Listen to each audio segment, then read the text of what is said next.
Hold on a second. That was the wrong intro. That was last week's intro. Atticus isn't on today. Tori's on today. Hold on a second, everybody. We are not doing that yet. What we're going to do is we're going to pretend that didn't happen. I'm going to cut this from the beginning. And we're all going to pretend that the show started with this.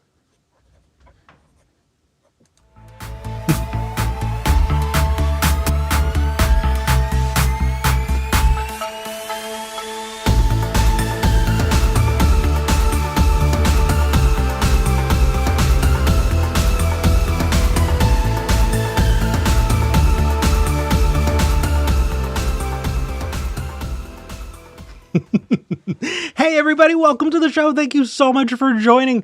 There was a little bit of a hiccup at the beginning, but I'm glad we're all here. It is August 3rd, 2025. I'm Eric Murphy. This is Skeptic Generation, and we need to talk. With me today is my co-host, Tori Williams Douglas. Let's bring in Tori. Hey, Tori. Hello. Hi, Eric. How's it going? It's going really well. It's been a really good week. How about you? What's going on? That's great. Yeah, it's been a week. My goal for the summer has been to go on a hike every weekend. So I'm successfully hiking a lot and really enjoying it. That's So awesome. That's so much healthier than me. I know you took V for a hike. I No, did, and yes. yeah, I have a hard time walking for long periods. Otherwise, I'd join you. But that is so cool. I've heard all about the beautiful areas that y'all went to, and that's really neat. Um, Yeah. yeah. Let's see. On my end of things, it's been a lot of prepping. I'm going to put this announcement out here early because I do want everybody to know there will not be an episode of SKEPGEN next Sunday. I'm going to be in Los Angeles at my grandfather's funeral. We are burying him with my grandma, and that's part of what I want to talk about with the episode. But I Yeah. do also just want to set expectations that there's not going to be a show next Sunday, but we'll be picking up again afterwards. And speaking of, well, I've got you here on the air. This is probably a great time for this. Tori, I'm not going to be able to do a show the first Sunday of next month. Labor Day weekend. Is that Labor Day weekend? It is indeed. Yeah. So I want to see how we can get that adjusted or get you back Okay. on. I just so that's a bummer. But I just want to set the schedule. Okay, so let's talk about. You know what? I'll pick up the heavy stuff a little bit later. Let me put the phone number out there, and then you wanted to talk a little bit about what's going on kind of on the socials this week, and I want to hear about it. But let me get Oh, the dear phone number out God. first. It's 412-SKEPGEN. That's 412-753-7436. Or you can go to tiny.cc/SKEPGEN. That's tiny.cc/SKEPGEN. Our call screener is ready to talk to you, and we want to hear from you. Okay. So what's going on? What's the please give me something other than Trump for just 1 week. Oh, for just a second. I mean, it all rolls into Trump if you think about it. Okay. No. So obviously, a lot of the discourse this last week has been around the very interesting Clear's Throat American Eagle ad that they put out. And there's been a lot of, again, discourse among certain groups of people. I'm not quite sure where these things originate about whether or not that particular ad was low-key eugenics, and You know very what? interesting discussion from Okay, that whole so crew. let me grab the image and why don't we set the stage? Like Okay, what's going on? so there's a few things, obviously. There's a few layers to it that I think made this Okay. really interesting. The first layer being that the actress that was used in this particular ad is already I would say unintentionally. It doesn't seem like she's done anything intentionally to like to promote this, but she's kind of an icon for people who actually are kind of like pro-natalist. Everybody should have as many babies as possible. Well, every white person should have as many babies as possible. She's sort of like yeah, their unofficial icon because she's a very skinny white woman with huge boobs, which, you know, no shade. If you look great, you look great. It's not her fault. It's fine. But yeah, So, actual white nationalists think that she's sort of like their little token imagery for this is what a woman should look like. oh Um, no. oh yes, oh Oh yes, Eric. Oh no. yes, I just, could you imagine being Sydney Sweeney and knowing that a whole bunch of white nationalists are looking at you being like, ah, that is who we need to breed? Like, ugh. it's not ideal. Um, It's I not don't ideal. know. That is a okay. I like the thing is, it's hard to say like she doesn't really acknowledge it, which is fine. I don't think she has to. Like that's other people's bullshit. And like the ad itself, like the actual ad copy is Mhm. talking about how people's genes get passed down. Okay, hold on. So I So have the ad up here. It says American Eagle, Sydney Sweeney has great genes. right. Which of course they're talking about her pants. And Hmm. I don't disagree. I think those pants look great on her. So You know, eh, if it's I'm fine. if I'm gonna be perfectly honest, I feel like it's got like the mom gene hips. You know? They're high rise for sure. They're high Yeah, rise, wide leg, very 70s yeah. inspired for sure. Not a fan personally, but that's okay. That's That's, you fine. know. Um, okay. So she has great genes, Jeans, and people are saying that Right? this is a conversation about Genes, genes. Yeah. So how did we get here? Like, what's so white nationalists want to breed her. Unfortunately, yeah. American Eagle says that she has good genes, and then what? Like, Well, and then of course there is some people are yeah, people being aware of these things. You know, in the video, the ad like the actual ad that is like I don't know playing on streaming services. Who watches TV? Who's to say? She says genes are passed down from parents to offspring. Weird choice of words, oh in my no. opinion. uh, Often determining traits like hair color, personality, and even eye color. My genes are blue, is what she says. She sounds rough in the actual ad. I'm like, if you had made me bet $100 that American Eagle had just grabbed some young woman off the street to do the voiceover on this, I would have been like, oh yeah, for sure. Like she doesn't, I don't think she sounds great. Anyway, you know, she sounds drunk and dehydrated, which is perfect for her when she plays roles where she's drunk and dehydrated. Makes perfect sense. I don't know about this Yeah. ad so much. Yeah, so then of course there was a whole breakout of people saying this is eugenics coded, which is hilarious. Like that's just hilarious language. Like the way the English language works is funny. We're not going to get into it, but eugenics coded is like sort of funny language to me. Um, and then of course the White House stumbles into the debate and is like, this is why Americans like reject the Democrats is because they're freaking out over this ad that has nothing to do with white nationalism. And yeah, the far right discourse is like it's patriotic to like boobs, so why are you not letting us like boobs anymore? And also see people on the left freak out about everything.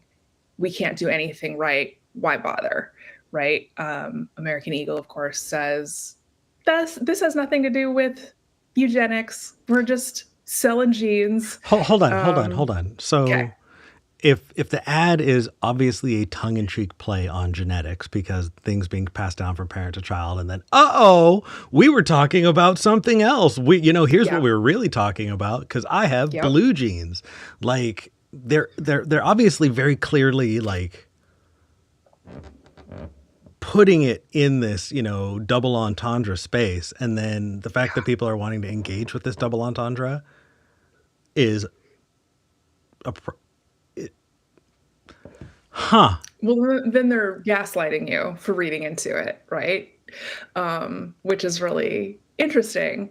I read this really interesting piece. It might have been in the Atlantic, which apologies, that was talking about how the only way for well, there were two things that I noted. One was that brands do not care about inclusivity anymore. And I was like, this is a step beyond not caring about inclusivity. Because what's really interesting is American Eagle could have done this exact same ad with a Black actress. Yeah. And this wouldn't have come up. There would be no white nationalist talking points coming out of their ad. But the other piece was like brands have to be controversial now in order to break through the noise. Like, sure, obviously it's back to school, American Eagle and a million other brands were going to do ad campaigns to get people to buy clothes for their kids for back to school, right? Okay, cool, fine, whatever. But you actually have to, the argument in this article was like the only way to get into the discourse is by being I guess a little bit racist. I don't know. Like, Yeah. Making people upset with you and creating a backlash is really the only way to like break through all of the noise that exists right now. Which I thought was a really interesting capitalist take. I don't think it's a great take like holistically, but well, definitely.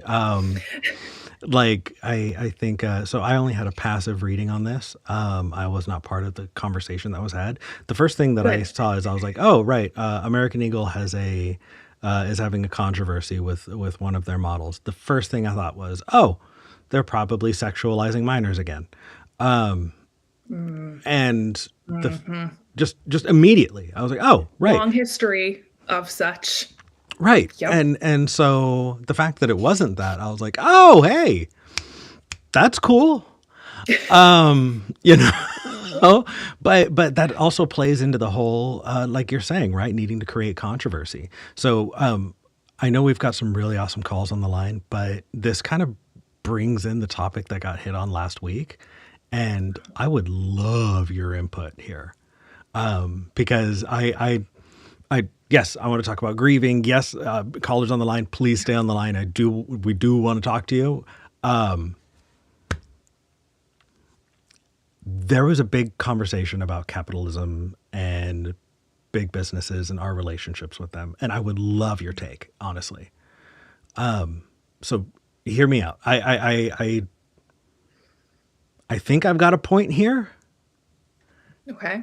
So, Atticus was on with me last week, and Atticus and I were talking about voting with your dollar and choosing not to spend your money with a business that does shitty things or, adjust things. And I said, well, explain to me voting with your dollar. And I don't want to straw man it. I believe kind of the gist of what was said was you vote with your dollar, because businesses need to be incentivized to do the right thing or the wrong thing. So if they're going to make a positive change, it's not because they're making a moral choice. It's because they are being financially incentivized to do that. And so if we want to see companies do the right thing, then we need to vote with our dollar and spend money with companies that are doing progressive things and not spend money on, bigoted organizations. So first off, is that okay as a definition for voting with your dollar? Sure. Agree to the definition. Okay. Absolutely. So the point that I was making is if anybody votes with their dollar, then they should have zero moral expectation for companies, period. Because we are fully treating them as though they're only financially driven. So they're only going to go from one thing to another. Target moved from being a very, inclusive company to being not That or Yeah. walking that back a lot. And Yep. if you're doing the whole voting with your dollar thing, well, yeah, of course that makes sense, but you shouldn't be holding them to a moral standard. But if you are voting with your dollar because you have a expectation that they're going to do moral things, I feel like you're using one tool for an expectation that doesn't match. You know what I mean?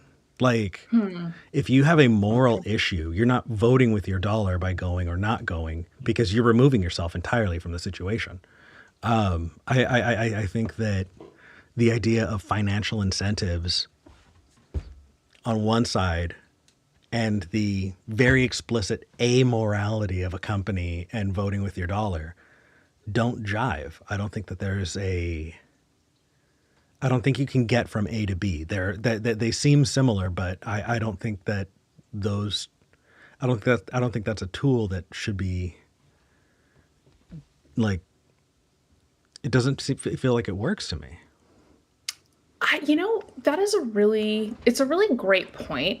I don't actually know enough history to know how true that might be. Obviously, I think that boycotts can be effective. Like we've seen historically, boycotts can be effective. We've seen historically boycotts being completely ineffective because the way that companies are structured now, it doesn't matter. I was thinking about this over the weekend too, with uh, what happened with Chris Smalls being arrested by the state of Israel and beaten before he was released because he was part of a flotilla that was trying to deliver aid to Gaza.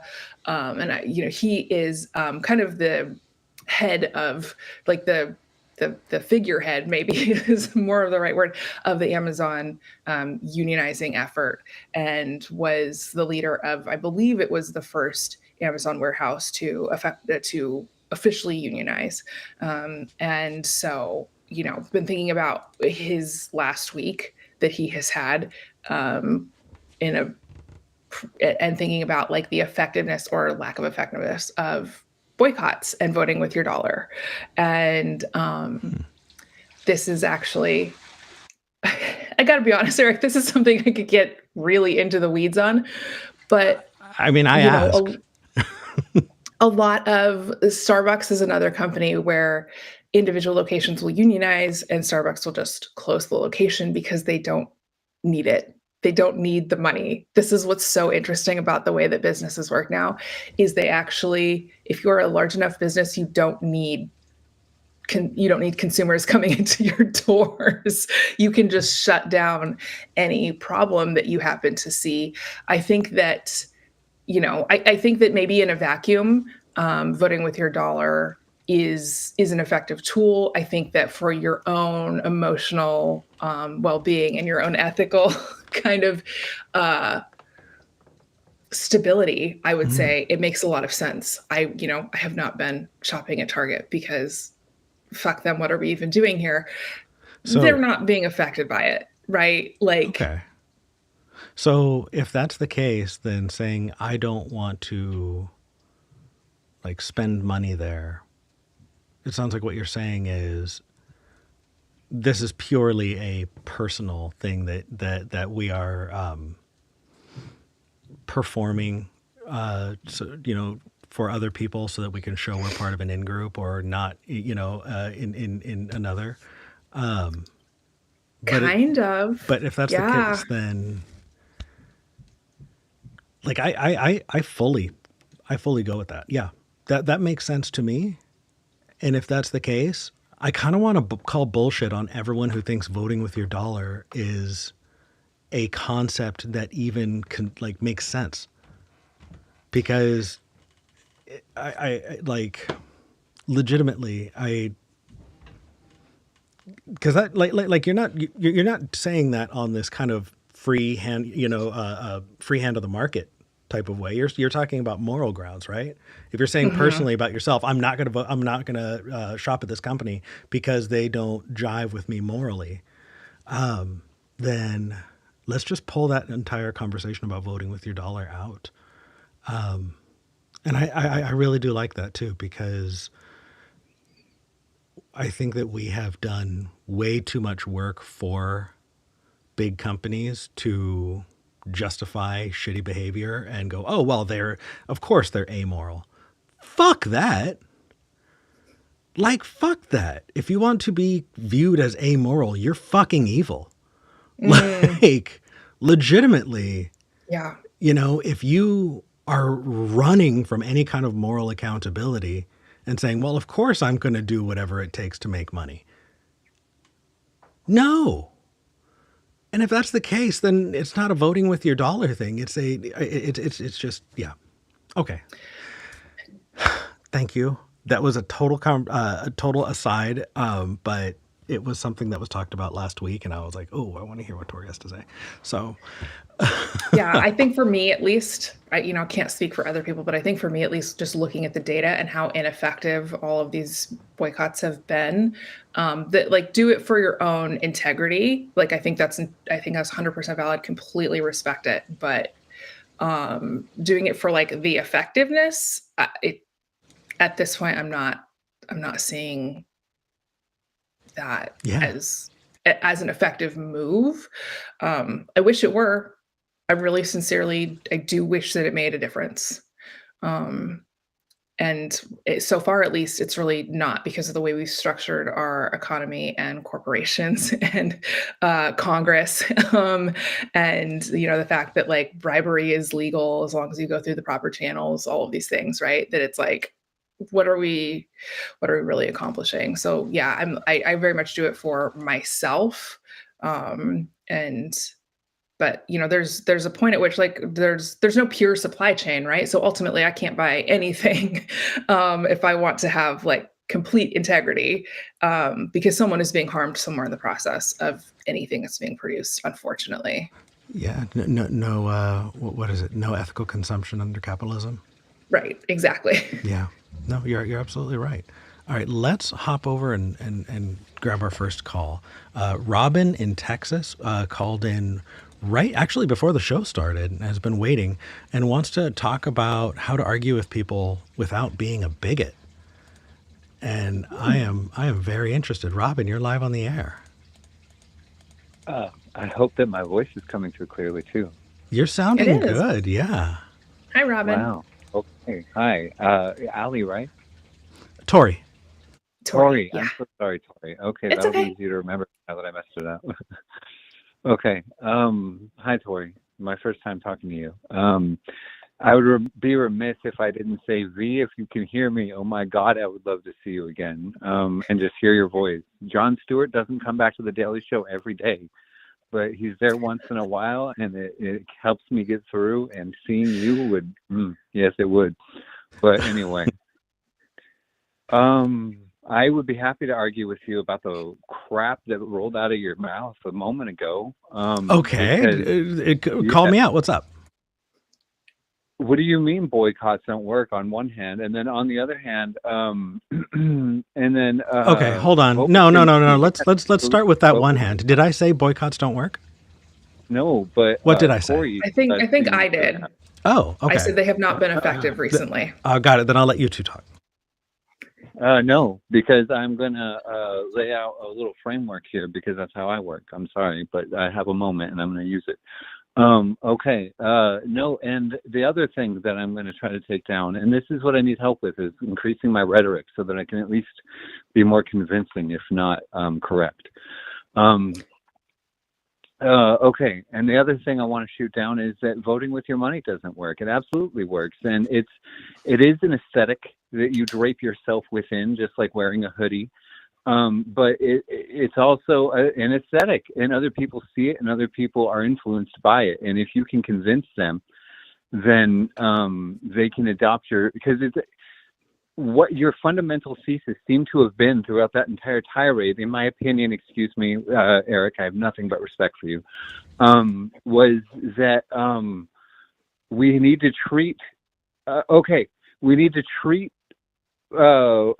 capitalism and these establishments that exist within it based on our money as if they do have morality, because if they don't have morality, then they are soulless, blah, blah, blah, blah, blah, blah, blah.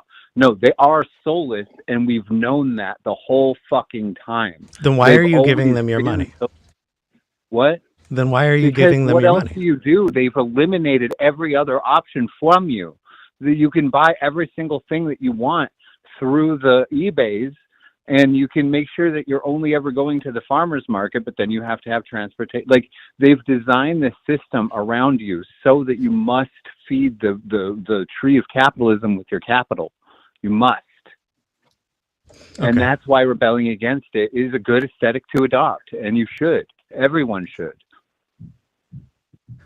So I have a totally different direction that I would be approaching this from. So I think that if Tori and I both hop in at the same time, we'll wind up like Okay, you not guys, not yeah, in the do your same. thing. So I'll digress entirely and let you talk. no, you're good.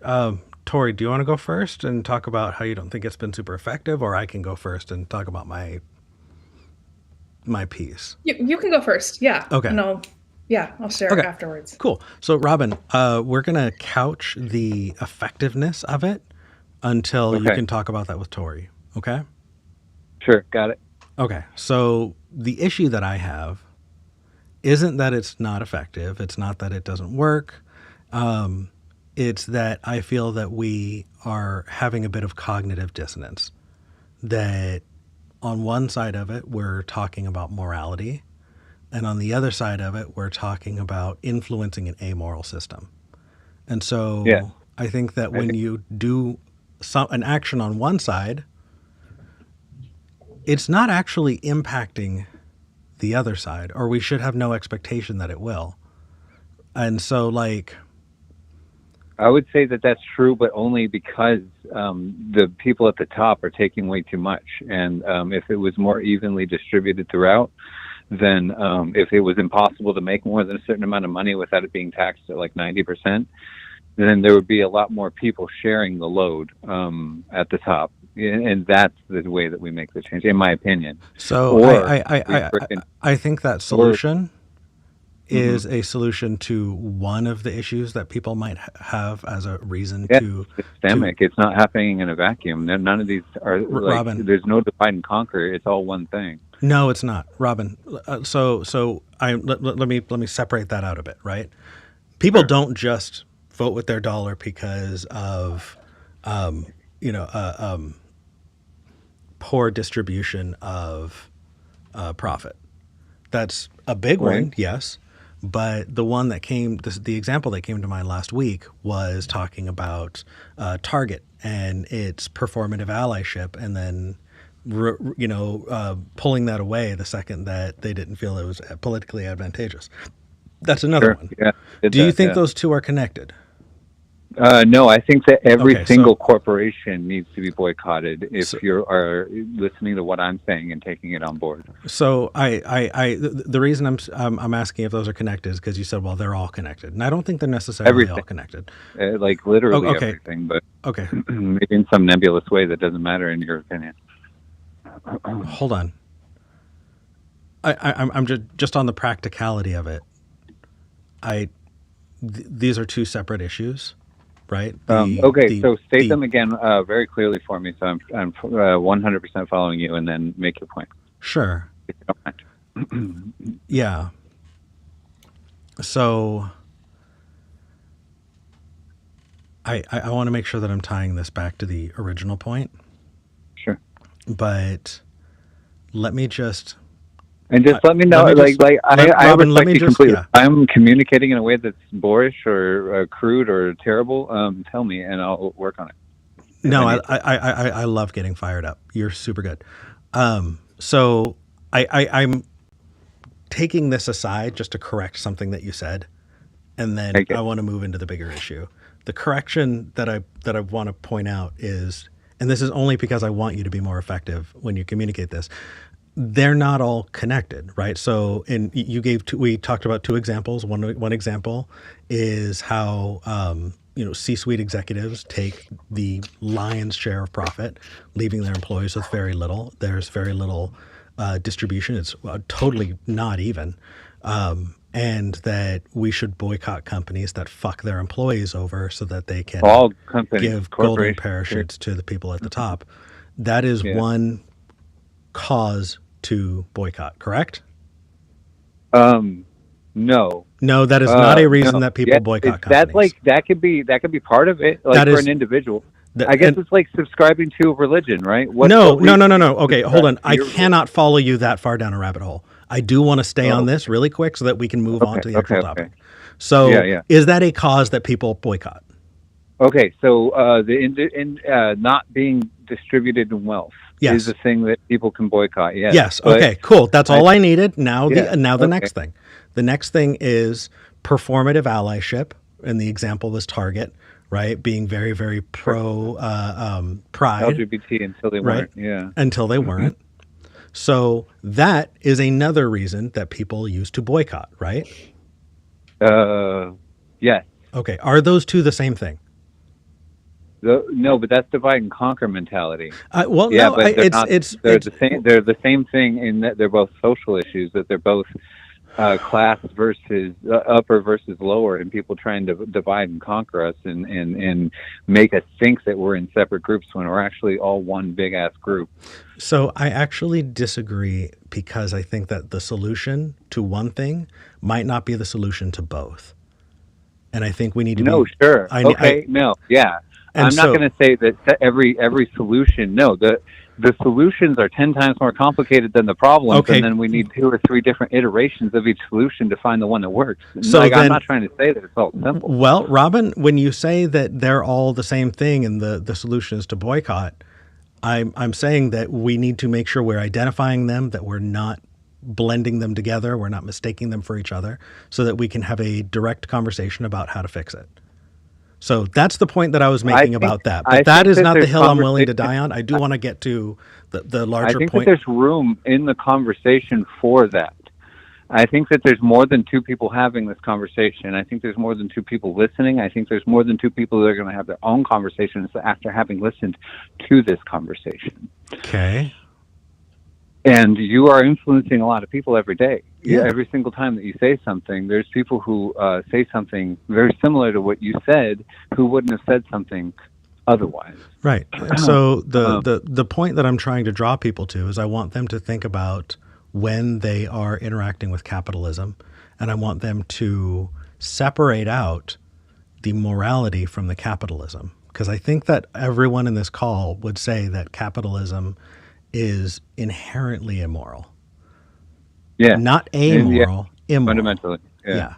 And so I think that when people talk about voting with their dollar, my point there is that people are trying to hold a moral standard and a moral conversation with With something an that immoral. out of the same mouth they said that with, Right. treat it Yeah, as an no, but amoral thing. I And that I would is justify that that as is cognitive us dissonance. expecting that because there are humans that make up this system, that they either refuse and immediately disengage with it, or they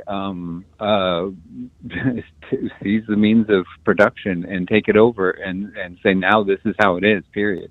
So And that we I don't effectuate that, and we effectuate our desire for that, our okay. collective will for that, through means such as boycotts and economic blockouts and protests.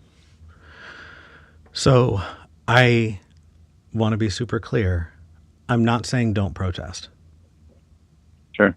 I'm saying set your expectations, and if you're going to treat a company as amoral, then protest it as an amoral company. And if you want to treat So a how do company we do morally, that? Explain to protest me it what morally. that looks like in your world. Sure. I Right. haven't bought a Nestle product in many, many years, and there's nothing that like I have completely That sounds like a divested. boycott. Yes, Robin, that is exactly what I'm giving you an example of. I'm saying that Okay. there are reasons to boycott. Just do it for the right reasons, and don't hold a moral standard when you're treating something amorally, and So what is don't your do it right the other reason way for around. not going with Nestle? Hmm? What is your correct reason for not purchasing Nestle products in many years if it's not voting with your money? Because just like Tori and I were talking, I personally am saying something about myself. I'm saying something to myself. I'm It's an making a aesthetic. statement of, yeah, it is absolutely an aesthetic. Like, Yeah, but the yeah, aesthetic of rebellion, yes? It's a respect, like fuck the system. yeah. And I, that's what I'm saying too. I think we are agreeing in different terms. okay. If that's the case, then I'm going to turn you over to Tori. Cool. Hi, Tori. Hello. Hi. I don't remember what I flew in the face of that you had said, that it doesn't work, that it hasn't been working lately. Yeah. Do you still feel that way after hearing me talk to Eric?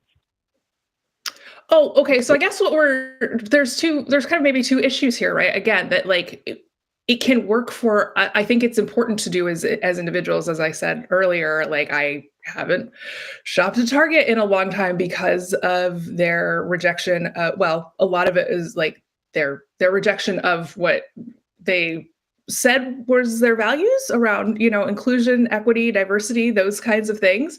Yeah, those are But important, and I, they I personally, again, do that for myself, not because it's going to hurt Target, because Target has shown us that they're willing to, as an example corporation, Target has shown us that they're willing to be hurt financially in order to continue to do the wrong thing, which I think is kind of like, so to me, it's like they don't care if they're going to lose money. A lot of these corporations have shown they don't care that they're going to lose money. They don't care that they're going to lose subscribers or customers or whatever the situation is. They're going to stand their ground and do the wrong thing. And so, I don't expect that my not shopping at Target is going to make a difference. So why do you do it? There's a couple of other things. Again, for my own personal integrity, because I don't want to, it's the, like we were talking about, the aesthetic, right? Of like, I don't want to be seen in Target giving people who disagree with me maybe on the value of all people and like, Black Lives Matter and Pride and Trans Lives Matter and all of these different things. I don't want to be seen in Target personally, giving cover to the people who disagree with that, right? Because if they see a Black person at Target, they're going to be like, oh, well, it's fine, right? They're here. Yeah. So like what I stand for, my bigotry is co-signed by whoever I'm in proximity to. I think there's some people who have heard your voice today and heard mine and this conversation, and maybe they wouldn't have made as strict of a decision against walking into a place like Walmart or ordering from a place like Amazon. And maybe there's a non-0% chance that more of those people will consider like walking into a farmer's market to get their produce. Well, and also, I don't think that consumption is rebellion. So let's limit that, right? Choosing not to shop somewhere, not getting profit. Did I say that? No, I'm actually asking. Okay. Oh no! I saw it. Someone making a similar comment, and I felt like it was really, really important to bring out. Good call. I would say I wasn't strawmanning you there. Can be rebellion if you support transgender creators. Like there's just people who are transgender who make things. If you give your money to them, and especially for digital goods that don't cost anything, like to produce and to ship to you and don't burn any gas, I say that consumption can be rebellion. Or at least the aesthetic of rebellion, which is at very least what we need. I'm not going to disagree with you with the last part. I think that community building is a separate conversation and a really important one, and one that we can talk about rebellion, but we've now kind of moved outside of the scope of the thing that we were talking about specifically here. No, it's okay. I do want to say that, like, and I'm not saying you're saying this, just we're on a show. I do think that not shopping at Walmart is not punishing Walmart. I do think employees that walking out and preventing Walmart from being able to open, people picketing, striking, and scabs not going in and saying, "Hey, this store is shut down." That is actually saying that is actually damaging, right? When the warehouses, when people walk out of the warehouses at Amazon and Amazon is not able to do any of their business, right? Like that, I think is saying a general to strike rebellion. Is the only way. I didn't say a general strike. Just anyway. That said, Robin, you wanted to call and ask about how you can argue without being a bigot. What's up? I don't think we can break the bigot part off. How was my rhetoric? How did I present myself? Did I seem crazy at parts? Like how can I improve? Yeah. I think that we need to separate that out a bit. Like, we're on a show. And so Sure. No, the answer however you want. I considerations, mean, yeah, you're in charge here. I'm right. willing to end the conversation right now. No. So I'll have to see whatever. Robin, it's okay. Let me Yeah. continue. We're on a show, so the considerations are a little bit different. I think that as a host, I'm trying to navigate us in a direction that is, that people can follow, and that does not split off into 10 million directions. And I think that that would be really rude of me to do to someone one-on-one. And so I was not acting in a way that I would want you to act. And so, like, take that feedback with a grain of salt. If you interacted with me the way you would interact with someone else, I would say it sounds like you need to get the last word too often. And that is absolutely going to damage your ability to be listened to in a holistic way. I did that. I don't do that as much in real life. Like, if you were to meet with me and have a conversation, I'll pick my battles and I'll shut up. But as a host, I'm not doing that right now. I do think that if you keep that in mind, if somebody feels like they need to have the last word, even if they're not completely right, it's still annoying.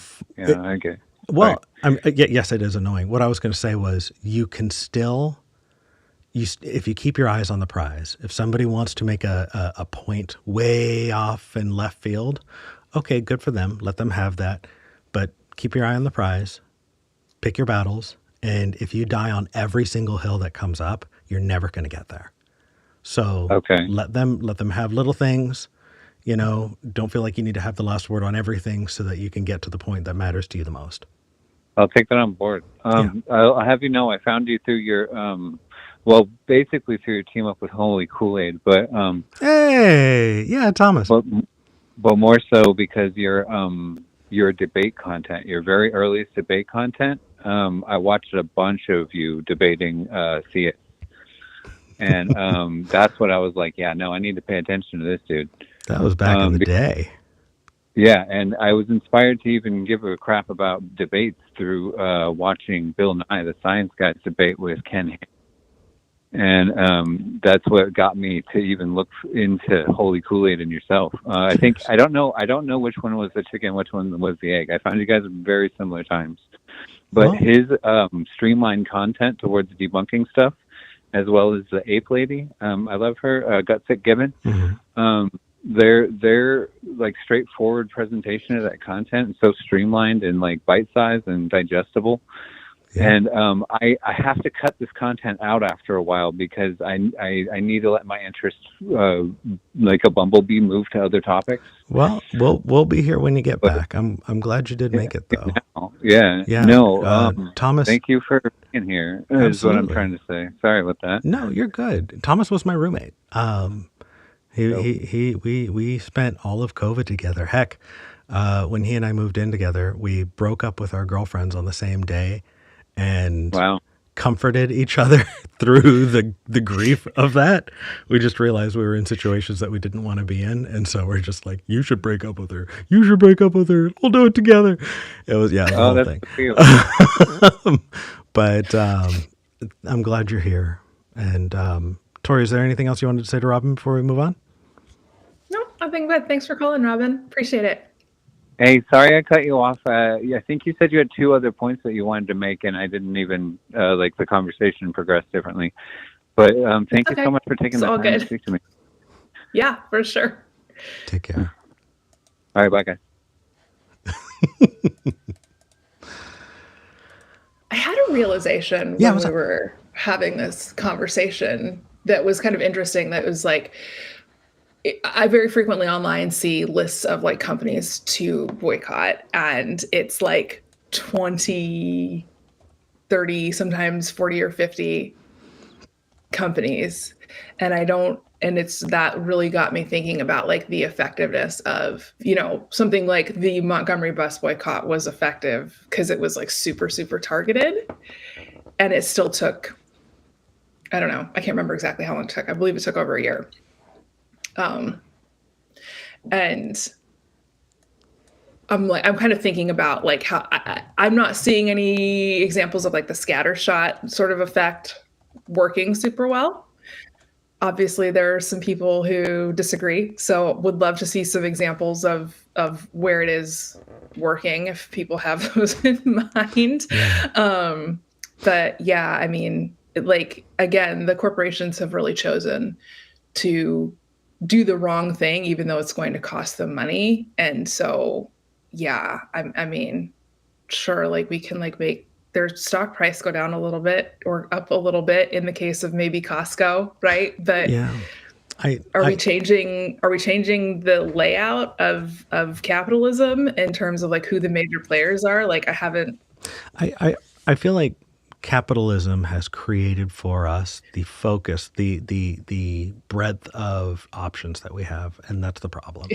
I think in the 1920s, 30s, 40s, when people protested, they went hard.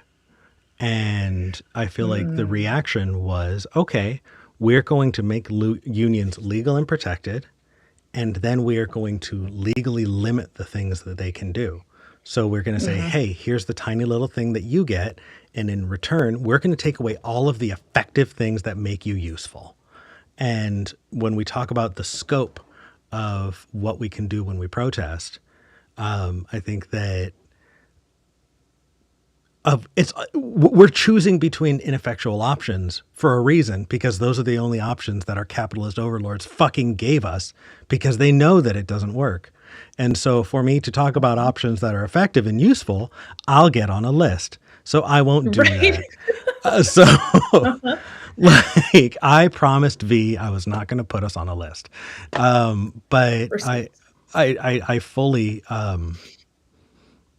think that like there are some things that are not particularly legal. That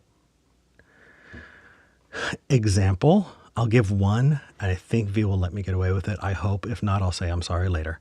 But striking on behalf of others.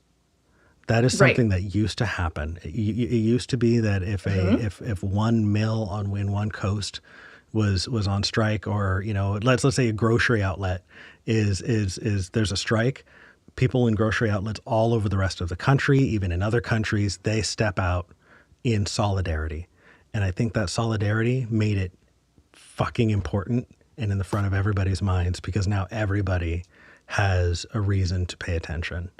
And that was made illegal. And I think that that is a bare minimum way to be effective. No, I agree. Yeah, if you're currently under contract, it is illegal to sympathy strike. Yeah, so it really does. That really makes it complicated. But you're right. I think there's like sort of a limited amount of things that we could realistically talk about in terms of like what's effective and legal. Or just striking on the day. What's that called? A walkout?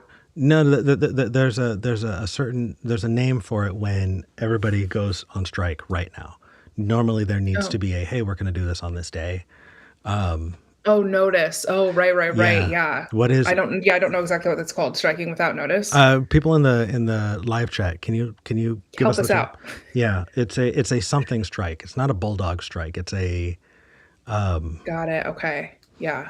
No, it's okay. We'll get there. We do have 2 callers. We have one in Ireland and one in Canada. Oh, okay. So this is exciting. Yeah, I think we're going to take our Irish caller first because they've been waiting for over 40 minutes. Okay. And then we'll go to the next one. Keena has been waiting this entire time. Keena, how's it going? Hello, it's going well. Good. So you wanted to talk about the actual subject of the episode, In a Better Place. Yes. Oh, boy. So can I tee this up for us? Sure. Cool. I'm going to a funeral next week. It is for my grandfather. I love him to death. I, as an adult, changed my name, and I made my middle name his first name because he is my example of what a good man truly is. And he's passed now.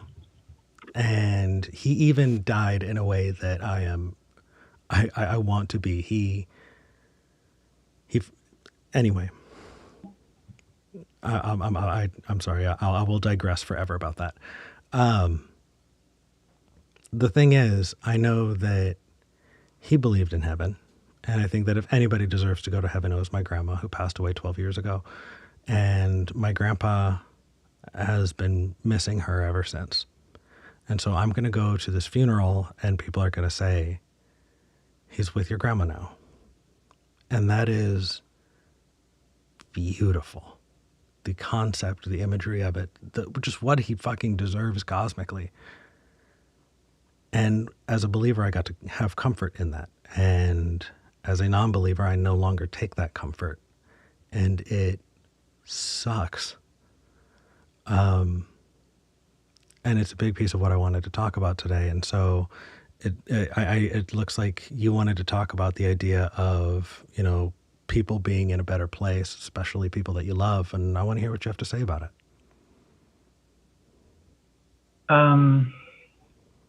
Gosh, I mean, I wasn't going to go for the, I guess the emotional aspect as much. No, that's okay. Hit us with the logic, the facts and logic. Let's do it. Facts don't care about my feelings, Tina. I don't know. I mean, the fact that you feel that way is a fact. Anywho, no. My take is that I think it's. So I'm coming at this from the perspective of I used to be a vegan. I'm not technically a vegan anymore because I eat fish now. Pescatarian. Well, they're not sharks. That's the whole. Yeah, I did that for a while. I did pescatarian for a while. Yeah. So like to me, like a cat or a dog or something like that is a person, right? And so when I think about heaven and people say people go to heaven, my brain immediately goes, okay, so then that would also be the cats and the dogs. And like to some extent, even as a child, I thought it would be very weird, or it was like very distressing when people would tell me that, the dogs are not going to heaven. I know, right? Yeah. Yeah. And like there were some people who disagreed and tried to like wrestle with it and, as they say, right, wrestle with it and kind of negotiate with the text into a way that was a little bit kinder. But like ultimately, like I still don't think it's possible to believe in heaven without having some sort of human supremacist belief, simply because like if every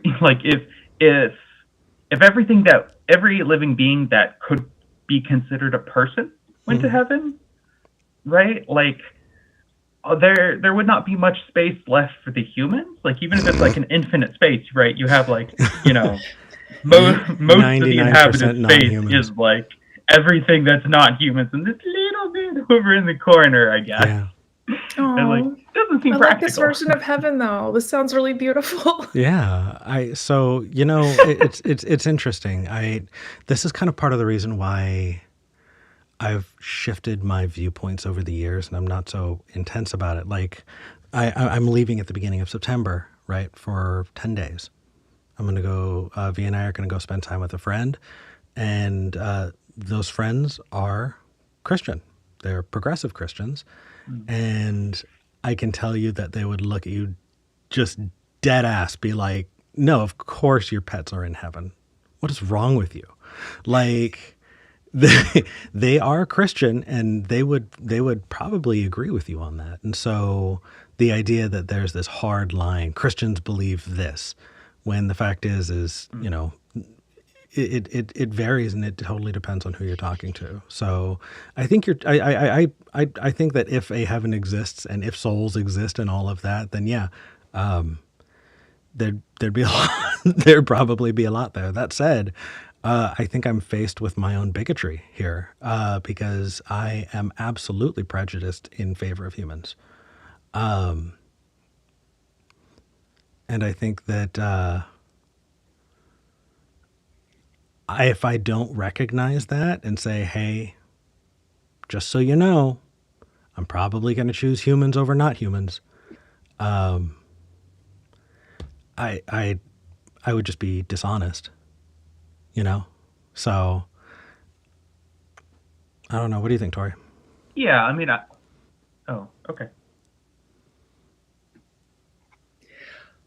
I definitely get that in terms of my concern, but I also think that and I don't have to go into a long rambling thing here, but I am realizing over time as I get older, I guess, that um like the quality of life that humans can have if there aren't also animals, and like the ecosystems that we exist in aren't cared for, and we don't have those like those spaces that are are kept just for them and us sometimes in our little tents or whatever for backpacking.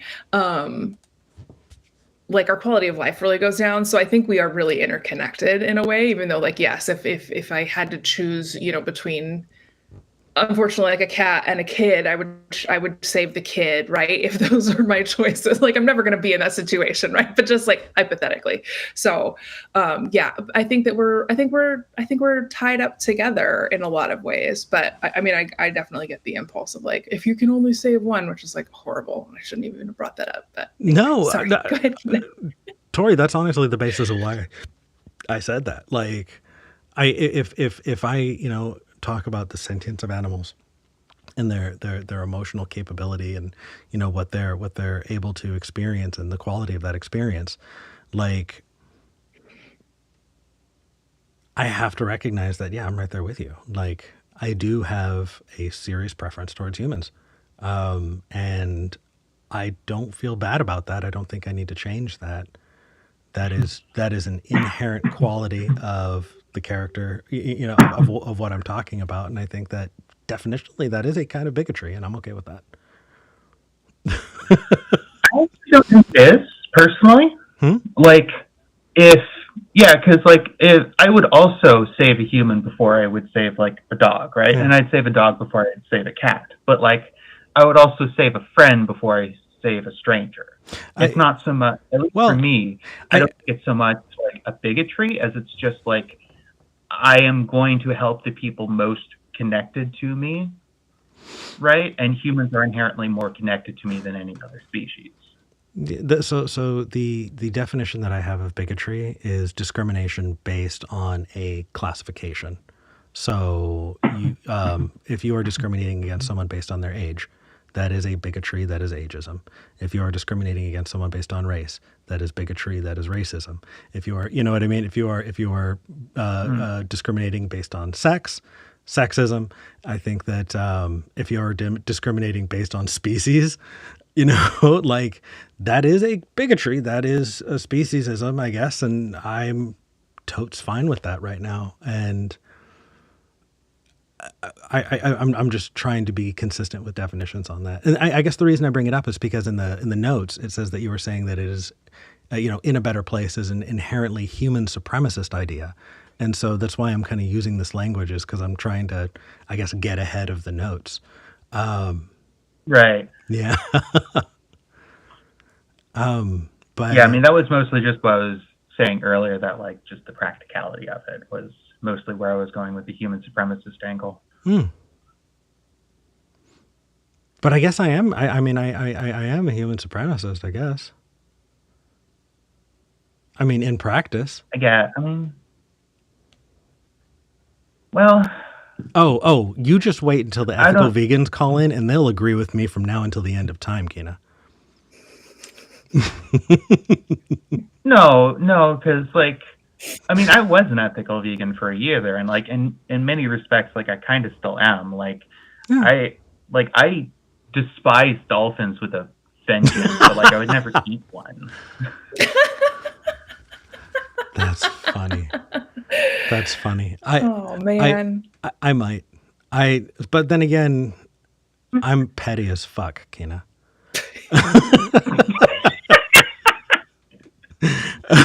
Tori, is there anything you wanted to add in with the conversation or talk about? No, dolphins have too good a marketing. I agree. They don't deserve the good marketing they get. They need to share some of it with sharks, in my opinion. So, yeah, right? Kina, thank you for calling in. I appreciate you. Thank you for taking my call. Take care. Take care. Thanks, Kina. Bye. It reminds me, there's a game I play called Satisfactory. You build factories, and there is a swamp in that game that is filled with the scariest, nastiest, most violent monsters in the game. And so I have taken it upon myself whenever I play that game, when I get to a certain point, I pave over the entire swamp just out of spite. I'll just pave the entire area, turn it into a giant parking lot. And it's one of my favorite parts of the game is when I do that. I am petty as fuck. So, oh my gosh. Are they dolphins, these monsters? The Oh, dolphin-like creatures? one is like a rhinoceros type thing. The other is a spider the size of a like one of those Amazon delivery vans. No, thank you. No, I am good. Thanks. Right? Yeah. Let's not. Thank you. But a swamp spider. Okay. All right. Oh, and they scream and they jump at you. And I don't remember you showing me this part in the game, but you probably did avoid the swamps. So it's truly that. Yeah, there's a mode, an arachnophobia mode, just because those spiders are so scary that they included an arachnophobia mode. And the funny thing is, they just change it to an image of a cat, and it's just like a flat, like JPEG of a cat. And so you'll go into the swamp and you'll Awesome. and this picture of a cat just jumps at you. But that's amazing. yeah, no, pave the whole swamp over. All right, so we have Connor in Texas and we have John in Canada. Connor wants to talk about funerals and loss and grieving. John wants to talk about why capitalism is the best thing ever.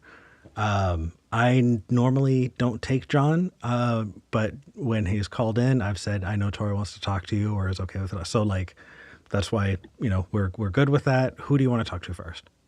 I think maybe we should talk to Connor first, because I think John might have a lot to say about all of the good things that capitalism has done across the globe in these many years. Sounds good. Give us time to prep and be ready for John when it's time. Connor in Texas, you're live on the show. Hey guys.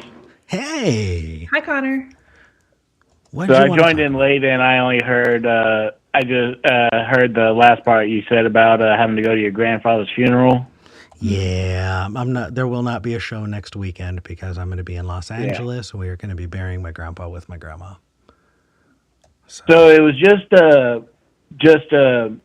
don't know if you've already talked about this, but maybe just like something to maybe just some, I guess the best I could call it is advice on, essentially, I've already gone through the process of having to bury 3 grandparents. Like, literally, me and a bunch of my cousins have been pallbearers.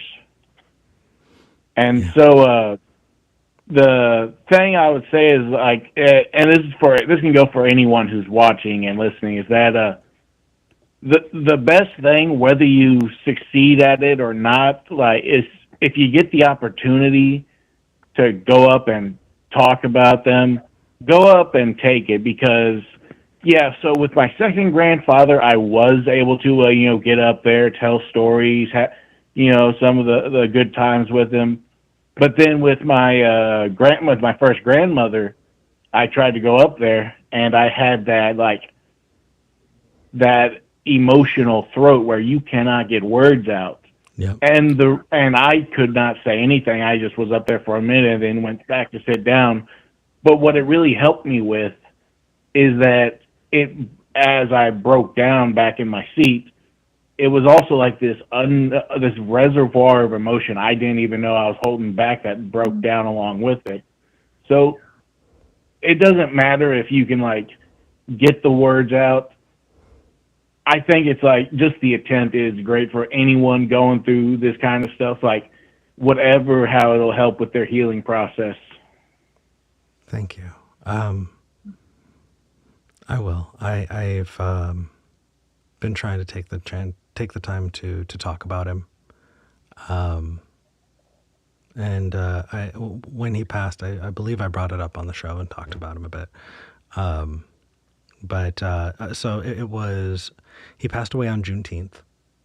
and then we had him cremated. And so it's been, a couple of weeks. And so now we're going to take him and bury him. But if I continue talking, I'm going to start talking about my grandpa for the next half hour. So I'll probably try and direct it. I know that not everybody loves my grandpa the way that I do. So that's probably not great TV. But I just meant like I didn't know about the whole cremation thing. I just meant like at the funeral or the wake or whatever it Yeah. is. oh yeah. Oh, I've got stories, so many stories that I'm going to be really happy with. Yeah, we're hiring a mariachi band. They're going to play at the cemetery. And then my grandpa loved the LA Dodgers. So people aren't wearing black. They're all going to come over in blue jeans and Dodger shirts. Sweet. And we're gonna, eat tacos and drink tequila and talk about my grandpa and tell stories. I'm looking forward to it. Oh, that sounds so fun. Yeah, it will be. Oh, now my autistic brain just did its thing and just remembered a random thing. Like I heard there's this story over in Taiwan. Apparently, a common thing to do is like they want to get as many people to the funerals as possible. So a lot of times they will go as far as to hire strippers for the funerals. So the benefit of having a Mexican family, you don't need to do that. If we all show up, good luck. Good luck. There's a lot of us. Anyway, Connor, I appreciate you, and I appreciate that you wanted to encourage not bottling things up and talking about it and sharing those stories. And I promise I will. And I really hope that people watching can do that too. That is definitely something we as non-believers can do still. And so, yeah, we should take advantage of it. All right, good talking to you. Thank you. It was good talking to you too. Take care. All right. Are you ready, Tori? Yep. All right. I'm going to give you the reins for most of it. John in Canada, you're live on the air. Before we get started, I just want to say, so you've done it, Eric. You've officially canceled me or banned me. Well, I mean, you're on the show. Yeah, but he just said that he doesn't take me unless you're there. But anyway, I don't want to talk about him. I want to talk to you. How are you, Tori? Hi, John. I'm doing pretty well. How are you doing? I'm doing well. It's been a while since we've spoken. It has, yeah. I think since the last time I was on the show. So, yeah. Okay, so let's get to it. Okay, I respect your beliefs, but I think you're completely 100% wrong about capitalism.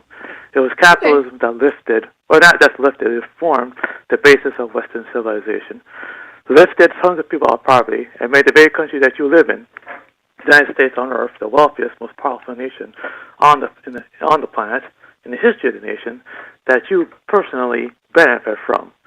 I also find it hypocritical that you criticize capitalism when you benefit from it, because you probably work for a company that's based on it, because you don't work for the government, do you? So if you work for a private company, you're criticizing the very system that you depend on.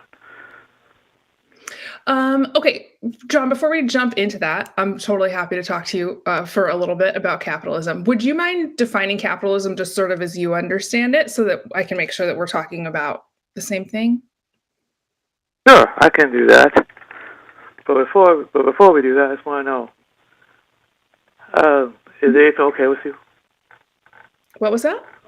Is anything okay with you? With me? Yes. I mean, I'm fine. I think think everything's okay as it can be. What I've been telling my friends recently is I'm good adjusted for inflation. Speaking of capitalism. Okay. Capitalism is an economic system based on the private ownership of the means of production, and they're used for the purpose of obtaining profit. Okay. Yeah. So in other words, instead of the government owning the means of production and getting the rewards, it's individual actors, individual people. So an example would be that instead of, say, the state running a business, they operate it, and then they make the money. Our private person, say Elon Musk, starts his own enterprise. So he goes to the bank, gets a loan, starts his own enterprise. He hires his own people, or he does the work himself. Any money that he gets, he keeps it, and he shares it with whoever he wants to share, or he doesn't have to share it at all. It's his money, free to do with as he pleases. It also ensures private property, because under capitalism, you have private property. It's your business, your enterprise. You can run it anywhere you want to. The government can't tell you what to do. Okay. All right. I think we can move forward with that definition. This seems fair. Yes. So I suppose in terms of, how like the question of how do I get off criticizing capitalism when I benefit from it, I think there is an extent to which you are right. I do think that I benefit from capitalism in the sense that I benefit from living in the wealthiest. I think we might still be the wealthiest country on the planet. You are. Yeah, and so I do think that there are benefits that come with that. If they are derived justly and fairly, I don't necessarily agree with that premise. I think that being number one doesn't make you the good guy. And I think if you are unwilling, like, we've talked about this on the show before, John, but like in the US at least, we have this system of bribery for politicians that we refer to as lobbying. And so companies, corporations, very wealthy individuals can go to Congress and give them money to vote a certain way. And so I guess that maybe individuals isn't entirely fair, because I think you have to structure some sort of an organization in order to lobby. I don't think so anyway, that's the whole thing. So, I think that like perhaps in a vacuum, it could potentially work, but of course we've never existed in a vacuum, right? And there are always going to be people. The thing that capitalism, in my opinion, doesn't really take into account is that there are always going to be people who can produce more and people who can produce less, and then people who can't produce anything for capital at all. And those people also need to be taken care of, right? That your inability to produce capital for Elon Musk doesn't mean that you should just waste away on the side of the road, in my opinion. So, I think personally, I know that this is probably not going to be a super popular thing to say. I don't care about I think it's fine that there are wealthy people. Like, I don't personally have a problem with that. My problem is, and again, we've talked about this, I'm pretty sure on the show before, that if there is, I don't think that Elon or Jeff Bezos or, Bill Gates or whoever needs to have a fourth yacht if there are kids in this country who are going to school hungry, right? I think if everybody had their basic needs met, and when I say basic needs, obviously like a safe place to live, clean air and water, like healthy food, access to healthy food, access to healthcare, which is those things under the US version of capitalism, at least, like those things are not in any way, shape, or form guaranteed to you. I think if everybody had their needs met, that like other people accumulating wealth, if they contribute more to society than average, I think that's fine. I don't know what else you're really going to do.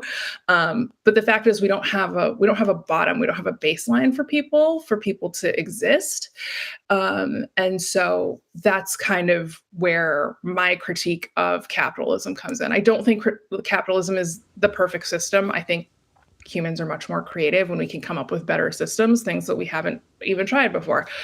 But given the system that we're in, I think we have to have a baseline for humans to exist, to be able to get an education and, make something of themselves if they apply themselves. And we just don't have that really. And so that's really my problem with capitalism ultimately, is that we let a lot of people fall through the cracks because they can't produce capital in the way that we've sort of decided that everybody should be able to produce capital. So does that make sense? That I'm not even necessarily like going to go in and be like, I don't personally, it's fun to make jokes. I don't personally think burning the whole system down all at once is a great idea because a lot of people will die. But yeah, I think that our version of capitalism in the US is not great because so many people get left behind, if that makes sense. I couldn't agree with you more that there'll always be wealthy people, and there are some people that can do more, and some people that Sure. can do medium, and some people that can do less. Okay, you'll always have your Lee Iacocca's, Elon Musk's, and LeBron James, while at the same time you have people living on the street. But tell me, how is it fair that someone who, like LeBron James, that can play basketball like nobody's business, or someone who can and does more, for instance, the man that works extra hours, or the man who's smart enough, had a vision to start a business, has to have money taken from his account to support someone who either doesn't have the ability or the will to do it. Plus, this idea of equality doesn't make sense, because I'm assuming that under your model, you want equality, which is that you can have two people equally rich. But if you keep taking money from the rich to give to the poor, you'll end up with I said I was fine poor with people accumulating wealth as long as the baseline is as long as everyone's baseline is taken care of. You know, I'm fine with LeBron James. That's never going to happen. That's never having going to happen. a lot of money. Plus, it's not anyone's responsibility to take care of you. It's a person's responsibility to take care of yourself. That's why the welfare you just said wrong. some people aren't able to do that. I think we both agreed that that's not a thing that everybody's able to do equally. Yes, that is true. Right. So those people shouldn't die. That's all I'm saying. Those people should be housed and healthy and happy, and we can still have wealthy people. And at whose expense? Because if you're talking about the socialism, the collective raising expense. more taxes. We all are human. Yeah. So we have to you're account talking for about the raising fact taxes. That means more we have money to for account for everyone. the fact that those people are going to be born, right? That they're going to exist. They're going to live lives. They deserve to have access to healthcare. They deserve to be able to, have a decent quality of life, right? That it's yes, the but at whose expense? If what you come into play, you'll have to pay more taxes to support those people. Plus, no, actually, we don't. We can just stop spending money on war. Like, we can leave our taxes the way they are. We spend like a huge amount of our budget on just if someone knows that they're getting money, they don't have to work because they know that someone is taking care of them. That means no, that that's not what we're talking about. We're talking about people who can't care for themselves. What? Okay. May I? Hi. Yes. Go ahead, Eric. Okay. I thought you didn't want to talk to me, Eric. I really don't, but when you keep saying things that you're saying, there are a couple of things I need to get on the record. Number one, do you understand that capitalism came from the Industrial Revolution? Before that, there was like proto-capitalist, concepts, but the idea of capitalism is younger than the United States. So to say that the United States was founded on capitalist principles is factually, historically incorrect. The principles that it was founded on were French Revolution principles. There were principles that were going on in Europe at the time. People were shrugging off and fighting against monarchy. They wanted to live with no kings. They wanted to live in a society where we were, a fraternity, right? Like that we were there for each other, that we were brothers in arms, and that we were going to look after each other as a society and view each other as having, deserve to be listened to. I think that we have expanded that since then, but the idea that it was founded on capitalism is truly not correct. So that's not a difference of opinion, John. You're just wrong there. Now, there are proto-capitalist ideas that we can talk about. So let's talk about that, right? Owning the means of production. The means of production in the founding of the United States is very, very clear. The means of production in the South were slaves, and they did own the means of production. So it very, very clearly, capitalism, if you let it, will make slavery okay. Are you okay with slavery, John? That's what you just Are said. You okay with slavery, John? What you just said is wrong. It was capitalism that adopted capitalism, which made it rich, And plus, you oh, are whoa, a no, hypocrite John, because I know John, that the no, sound you that you're can, making off the show, hold on, I'm you not won't going to share talk with over him. All right, he's muted, and I'm just going to finish what I have to say. John said that the country was founded on capitalist principles, not that capitalist principles made it rich. And so he's responding to something he didn't say. He's just trying to change the subject a little bit so that he can try and sound correct. So, John, you're back on. No, I'm not going to let you move the goalposts. You said that it was founded on those principles. It was not. You were wrong. So, moving on, because that's just the way it is, dude. Are you okay with slavery? Do you think people should own slaves? Who do you think freed the slaves? Are you okay with slavery? Do you think people should own slaves? It was the Union. It was the Union, Abraham Lincoln. You know what? It's funny. When I hear yes and no, Tori, and they say Abraham Lincoln, is that a yes or a no? Because that feels like I don't want to answer the question, which kind of sounds like an I'm okay with slavery response. So let's see if John can answer with a yes or a no. Right? John, are you okay with slavery? No, I'm not okay with slavery. Okay, so do you understand that capitalism, if you let it, will create slavery? No, socialism will create slavery because if you John, I love that you're trying to change the subject. You know what? We can talk about socialism. You know what? Actually, he's muted again. People could lift themselves up. There we go. Isn't that funny? I love being able to mute people. Oh my gosh. I'm sorry. Yelling. My headphones just sound like tin cans. Okay. So while you're on mute, John, I will say we can talk about socialism after when we're ready. But right now we're talking about capitalism because you're talking about why capitalism is the best thing ever, not why socialism is the worst. So let's stay on capitalism. John. Oh, there we go. You're unmuted now. So John. So now we're doing censorship, are we? Oh. Okay. Oh, poor baby. I want you to answer. Well, you're the one who won't John, listen. I want you to answer the question. What I have to say, because you know I'm telling the truth. No, because I hear you moving the goalposts, and I'm not going to let you do it. So answer the question. Do you understand that capitalism, if you let it, will create slavery? That's not reality. That is reality. That is history. That is not reality at all. Okay. Tori, I will give him back to you. I think the guy is delusional. Truly, I got nothing. But I will mute myself. I will give you back to John. You two have fun. I'm going to mute myself and take a blood pressure pill. Oh, no. All right. John's back on. You go ahead.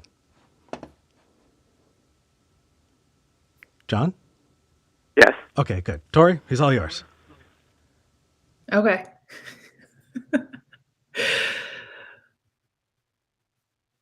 Yes, Tori.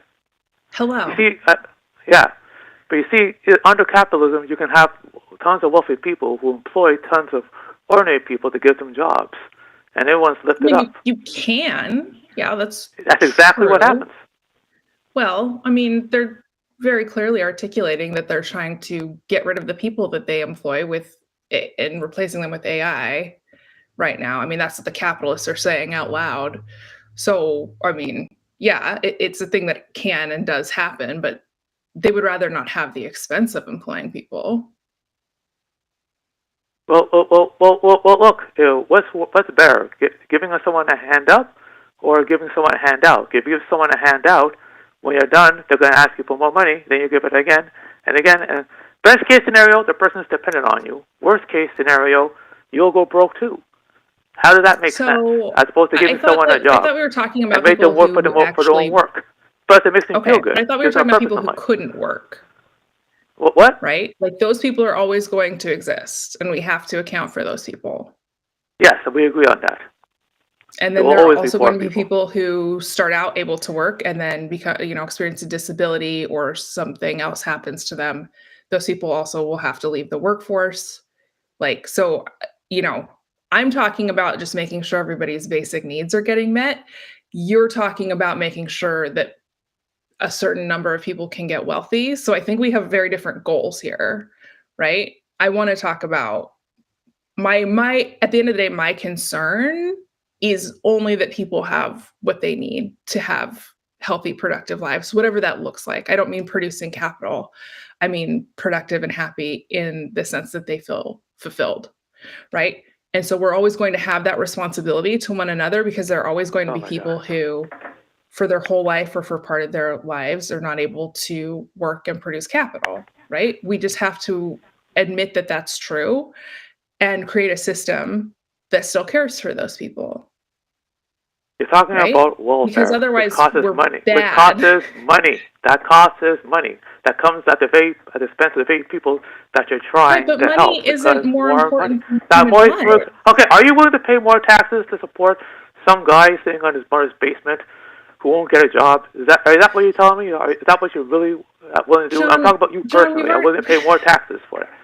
We've already had I'm going this to give you conversation. my hard-earned You've money asked so me you can this stay home several and do times. nothing, even though you can't work, which is precisely the case. I'm not talking about people being wealthy. I'm talking about people who are being lazy and people who don't want to work because they feel they're entitled. Plus, okay, but John, we've had this conversation so many times on the show. Innovation. The very network. And my opinion actually hasn't changed. We've had this conversation many, many times on the show. My opinion is still the same, that every human life matters and that all human lives are more important than a single dollar bill, right? That like however much money you accumulate doesn't matter if you're leaving people to die. Doesn't matter. We're not measured by how we treat the wealthiest people, right? History is going to measure us by how we treat the least of these, as we call it, right? The people who can contribute the least, the people who have the fewest resources, the people who are disabled, sick, lazy, et cetera, et cetera. But we've had this conversation at least 4 times on this show, and my opinion is still the same. So I'm not really sure what we're doing at this point. I muted him because he kept trying to talk over you, and I got real sick of it. So I wanted to make sure you had the chance to talk. And I will say, John, you talk over my co-hosts, you will get banned entirely. Don't do it. You're back. I'm unmuting him. Okay, I can answer my question. Are you willing to pay more taxes to pay for a guy who's living in his basement? Or better yet, are you willing to donate a portion of your salary from your job to support a guy who doesn't want to work? And I'm talking about you personally. John, you've asked me this at least 2 or 3 times on the show. My answer is still the same. I think people have more value than you think people have, even if they're lazy and sitting on their mom's couch. Like that's just still true. Hasn't changed. So the answer is yes. Okay, I guess I now know where you stand. So therefore, why not give all same your as the salary last to the times outside? we've talked? That I think people have value. Sorry, not sorry. Okay. That's the So kind in of other thing words, to say. you have no problem. In other words, you have no problem with people living off the system and not wanting to work because they feel they're entitled. I see where you stand. Again, we've had this conversation 2 or 3 times, and my opinion has not changed. People's lives have value, whether they contribute anything or not. Well, you do realize that if that happens, then ISIS will go down as the wealthiest nation on earth. Then you'll have tons of impoverished people.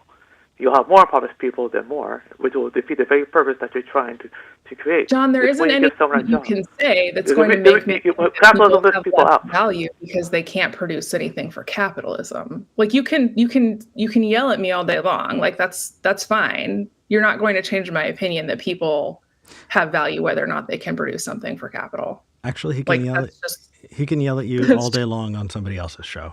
He's definitely not going to yell at you all day long on my show. So in other words, there's a censorship, another side of socialism. You don't want to hear what I have to say, so you cut me off. Fascism. Well, you've said it 2 or 3 times at least. Oh, poor baby. Like this is the thing is you say the same thing every time you call in, John. I'm not trying to be a dick about it, but like again, my opinion hasn't changed, and you interrogate me the same line about the guy sitting on the couch in his mom's basement, and like it sounds like John is motivated by a lot of anger. He's created this idea of the guy sitting in his mom's basement and is so filled with anger that is he his spite and anger against the guy sitting in his mom's basement is more important to him than really anything else. Like that feels like the biggest motivator for his decisions is this mental image of a leech on society. Hey, Tori, do you have any? Can you think of any other examples of leeches on society who are taking money without providing anything in return? Because I can. One or two, Yeah. perhaps. Well, John, I know that I stepped away. I needed to take a breath. I needed to do a little bit of meditation. I do want to say, since you are this motivated by anger, if we give you other examples of leeches on society, could you maybe share some of that anger in other directions as well? What do you mean by that? I mean, exactly what I said, but I'll say it again if you weren't listening. What I said was that it sounds like you are motivated by so much anger that is a primary concern in the decisions that you make politically. You have this idea of somebody who is a waste, who is a leech on society, sitting in their mother's basement, who doesn't want to work, and your anger at that is so thorough that is your primary goal, is to spite that guy that's in your head living rent free. So what I'm saying is, if we give you other examples of leeches on society, right? People who aren't working, who are just taking and not giving anything back to the world. Could you maybe share some of that anger in other directions if we kind of point you in where other people are doing that too? So I see. This is censorship and fascism. You don't want to have a civilized conversation with me about my opinion or about the truth. You don't want diversity of thought. You want diversity of skin color. You know, why does John have to make it about race? Actually, oh, he dropped. Oh no, he's back in the queue. Let me bring him back.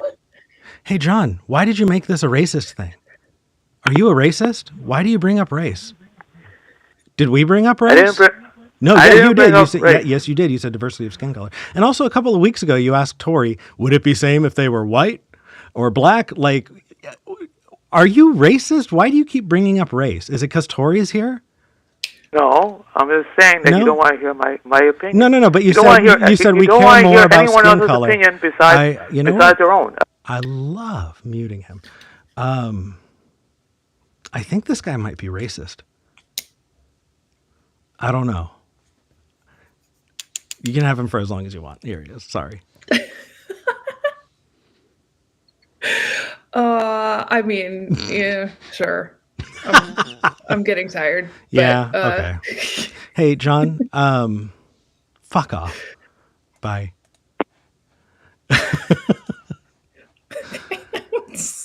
Sorry.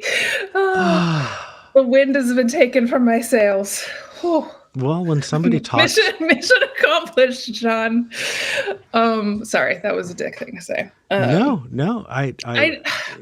Okay. I don't mind having these conversations if they like go somewhere, but there's no real point in talking about the hypothetical man in the basement. Like, my values aren't going to change because somebody doesn't contribute enough, according to me, the person who gets to decide such things. Yeah. Well, I think that billionaires pay the lowest tax rates out of all of society, like in the United States, at least as a percentage of their income. Mm-hmm. And I think that's taking advantage of the system. I think that over COVID, billions of dollars was given to CEOs, companies, to try and help people, keep employing people over COVID. We saw what happened with that. What happened now that we're looking back, 2020, vision being 2020 now, they didn't keep people hired. What they did is they bought a second car and then laid people off. When you collect money at the top, it does not trickle down. It just gets hoarded. And if you want to talk about leeches on society, try all of the people who have enough money to get away with it. Like, it's interesting that he's only mad at poor people, because what he's upset about is somebody sitting around not doing anything. Like, let's take a look at those billionaires. Let's see how much they're contributing, or the people who have a bunch of homes, right? Landlords who don't actually do anything. All they do is charge people to live in those houses. They're not contributing. They can be sitting in their mother's basement or their own basement or whatever the case is. They're not contributing to society. They're just fucking leeches. And so if we're really worried about that, maybe John can be mad at that, but I don't think he is. I think he's kind of racially motivated. I think he's kind of, sounds like he really doesn't like poor people. I don't know. You know, because Dude. like, what? Yeah. Because like, No, you're so right. It's just like hatred of poor people. Yeah, but he's trying to frame it as only poor people being lazy, when I just gave you 2 examples of rich people being lazy.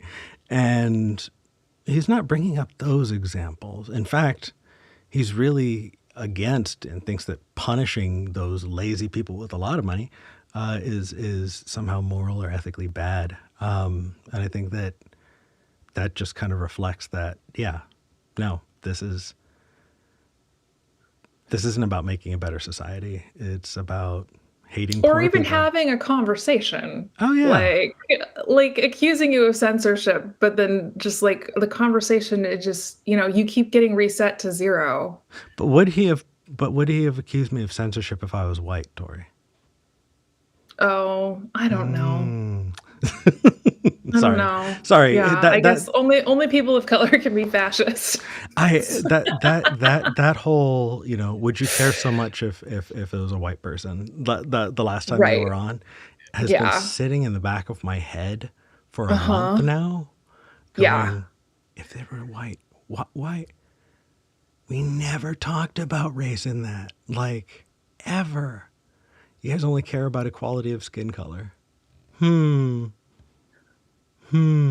think that's kind of telling. Anyway, you want to move on to the next caller? Yes, let's do it. Yeah, Lucas in Brazil wants to talk about internalized homophobia. Yeah, let's do it. Lucas, you're live on the air. Hi, Eric. Hi, Tori. It's good to talk to you again, Eric. It's good talking to you, too. I'm going to bring the volume down a bit. The last caller was so loud, I had to turn things way up. It's good talking to you, too. What's up? What's going on?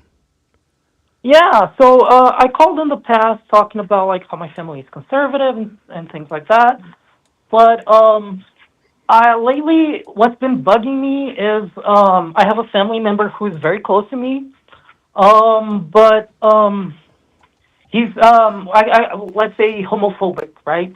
I wouldn't say he doesn't really know about me because I'm queer, right? And I'm attracted to the person rather than sex, gender, or whatever the social construct there is, right? And I've never had many relationships. I've actually only had 2 relationships. One that lasted a month, and then the one that I'm currently in, which is with a cis woman. And it's been 5 years, and I really love this person, and I want to be with them. But at the same time, I feel like I can't express myself fully around my family, right? And this person who's in my life, who's a family member and is homophobic, likes to tell like homophobic jokes. And sometimes I find myself telling some homophobic jokes to them as well. And I feel like shit afterwards. I feel like I shouldn't be doing that, and I know I shouldn't. But for some reason, like I just, I don't know. I feel really bad about it, and I don't know what to say. Yeah. That's a tough one. I think that, first off, you need to give yourself a little bit more kindness, because what a lot of people do, including me, is when I feel threatened or I feel like I'm not, comfortable or safe, I will blend in. I'll do my best to act like everybody else so that I can not draw attention to myself. That's a survival mechanism that a lot of people pick up. And that, like, Yeah. that's not, that you're not alone there. So, Right. so that's the first bit is, if somebody was uncomfortable in their situation and they started acting not themselves so that they could get through that situation, would you hold it against them? Probably not. No, not really. So you're beating it up on yourself more than you would on a stranger. And I do that all the time. Like, I'm not going to say, that's weird or anything like that, but Right. have I like my recommendation there is to talk to a therapist a bit, because I think that the more secure you are in your place and where you are and who you are, and the more you don't feel threatened necessarily in that situation that you are in, the more comfortable you'll be doing that. And that's a journey, you Right. can't Right. snap your fingers and get there. Yeah, no, I agree, and I do talk to my therapist about it, and I do try and like give myself some slack for doing the things that I do, but there's a part of you that just like knows that is wrong, right? And that's the part that's like that's the hardest. I mean, but we all got to do what we got to do to survive. And if you're not comfortable in a situation and that's the way you like that whole like fight or flight or fawn or freeze like reaction. Yeah.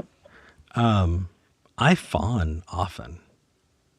Actually, Right. actually doing live shows for some reason has got me able to fight. I've never been able to fight before, and I like that I can do it on the air. But generally, especially in person, I fawn. Right. If there's a big scary person, then my initial reaction is make them like me so that they won't hurt me. Right. And I do default to that even when I know that I'm not physically in danger, but it's just my immediate reaction. So like, I don't know, to me, it's no wonder that you do that. And that's, to me, at least, incredibly understandable.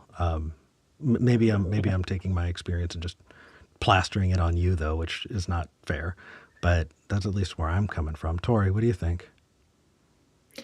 I think that you nailed it, actually, Eric. That like, yeah, the fight, flight, freeze, fawn response is obviously a survival mechanism. It sounds like this family member. I don't know why in the US we have this joke about racist uncles, and so in my head it's like I just automatically am like, oh yeah, racist uncle. That like you have this dynamic with them where they make jokes that make you feel unsafe. And so in order to be perceived as I guess straighter, it probably feels very easy, especially if you were raised in a very homophobic setting where there were a lot of like anti-queer jokes being made, that would kind of come out as a default. And I totally understand that. And I, completely agree with Eric that like self-compassion is going to be the first real step, because, there is, when you think about like the grand scheme of the harm that you're doing in like in a closed setting, right? If you're just hanging out on the porch having a drink with a family member and like it's the two of you and you say something that you then feel guilty about later, the amount of harm you're really doing there it's not great, right? It's not good for like your personal integrity, but it's not like there's a queer person in the room and you're piling on and making them feel like they're unsafe or they're in danger, right? You're having, I think, probably sounds like a little bit of a trauma response or a fear response in that moment. So yeah, I would definitely encourage like just the continued sort of self-compassion and thinking about, when you are going into that situation, especially with that specific family member, planning ahead a little bit, right? Because it does sound like this is kind of eating you up a little bit, that you make these kinds of comments, even though, you identify as queer, and there's obviously like great reasons to not dehumanize queer people. That like maybe if you have a moment of self-reflection, like in the car, on the bus, like on your walk to wherever you're meeting this person, that like, okay, this is probably going to come up with something I could maybe do instead, right? Maybe just Yeah. excusing yourself to get a glass of water or use the restroom, right? I don't think that you need to, I do a lot of anti-racism trainings, and I do tell people, like, don't put yourself in danger, especially with family members. It's very important, I think, especially in those cases, to really keep yourself safe. You can fight the good fight somewhere else, but if you're unsafe, with your family, then like you don't have to continue to expose yourself to danger. But think about something you could do instead of making that joke, right? Like, I'm sure Right. it does feel like a survival thing. So yeah, just a little bit of planning ahead might get you to the point where you can maybe temporarily opt out of the conversation, check your phone, walk into the other room. I do have one more Yeah. suggestion. But Lucas, I know that we did a lot of talking at you. And so before I do hop on with the next thing that I wanted to say, is there anything that you wanted to respond to with that? Well, no, I do get keeping myself safe and doing I get that I'm not doing much harm by doing this. I think it only hurts me, right? But Yeah. Right. I and getting a little bit into the topic of the show, I recently lost a friend who was queer, I'm sorry. and this person suffered from severe depression, and a lot of these types of comments hurt this person, right? And Yeah. like I keep thinking of this person when I do these jokes, right? It's the first person that comes to mind, and it's really about like feeling like I betrayed them, right? Yeah, but you like it sounds like you beat up on Lucas a lot for that. Can I can I offer maybe a way to reframe this a bit? Sure.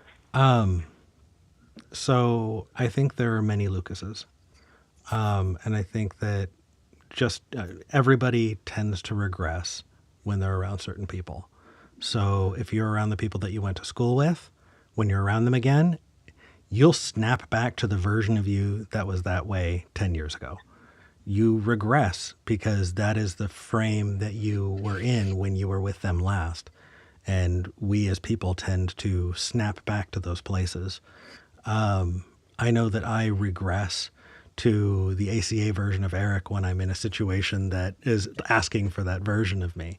And when I'm around my family, if I don't create a new status quo, what I had to do with my family is I basically kind of needed to reintroduce myself and reestablish norms and set new boundaries. And that needed to be really uncomfortable for everyone in order for it to like fully shift things. But until I did that, yeah, no, I would regress immediately back to the way that it was before. So maybe if like you really want to work on shifting that, you spend time with your family and start to shift those expectations and those norms. Let them know who you, Lucas, the adult in 2025 is. Because Right. maybe since they're expecting a much younger Lucas, you feel obliged to give them that version of you, even if that's not the version you are now. Right. Yeah. No, I get that. And I did go through a lot of transformations in my life. Figured a lot of things about myself. Yeah.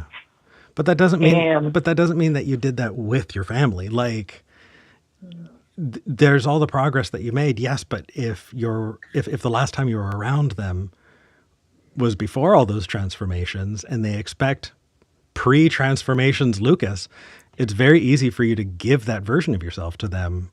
So maybe if you introduced more of the Lucas that is around now, then you'd feel more comfortable not having to put that mask back on. yeah, I get that. No, I get it. Yeah. That, and I do want to stress, in my situation, it was extraordinarily uncomfortable. So like, it wasn't easy for me. I don't know how easy it is for others, but it was sure worth it for me. So Yeah. I don't know. No, I am gonna think about it and come up with a plan that works for me, and that yeah, because I'm just sort of letting it happen right now, and I don't want to just let it happen. So I should figure out a plan to not just let it happen the way I'm letting it happen right now, but not beat myself up about it, right? Yeah, I think, yeah, holistically, like, number one, let yourself off the hook now. Number two, like Tori was saying, make a plan. Part of that plan could just be practicing it, and part of that plan could be introducing your family to Lucas in 2025 and establishing a new set of expectations. Yeah. Yeah. Anyway, Lucas, you waited for like 45 minutes. I paid for a 45-minute call to Brazil, so I'm probably going to let you go. Okay. But I'm glad we did. It was worth it for the show. Thank you for calling in. Thank you for taking my call. Take care. Thanks, Lucas. Thank you. It's funny. As much as I want to try and like keep things down with the show, we get so many international callers that I look at like the balance on call in studio and just goes, brrr, you know, and it's worth it. That's why we do this. So totally worth doing, but I really did need to reintroduce my family to me. Yeah, Like, absolutely. and they did not like it necessarily. They really, you know, like the old version of me had no boundaries, and so they were able to Sure. just get whatever they wanted whenever they wanted out of me. And for me to say no felt like that was brutal. It was brutal. But all right. So for people who don't know, if you want your comment read live on the air, you can make sure we do that by leaving a super chat. And I am going to read the super chats while we have the opportunity. And I also want to say, hey, if you want to support the show, consider going to patreon.com/skeptic generation. That's patreon.com/skeptic generation. Everything that comes into the show goes right back into it. And it is sincerely appreciated if you can. If you can't, totally understood. Hit the like button, hit subscribe, share this video out. If you saw a conversation today that you think would be useful for somebody else to hear, send it to them. You know, the more this gets out, the more Google might go, oh, hey, maybe other people should see it as well. That said, super chats. Sean Isherwood sent 1, 2, 3, 4, 5 messages. The first is £10, then £5, £2, £5, and £5. Wow, thank you, Sean. Oh, Sean is the advanced mathematician that makes my brain melt, and so I am going to do my best to read these super chats. I'm getting water. Hold on a second. okay. Oh, Okay, let's do this.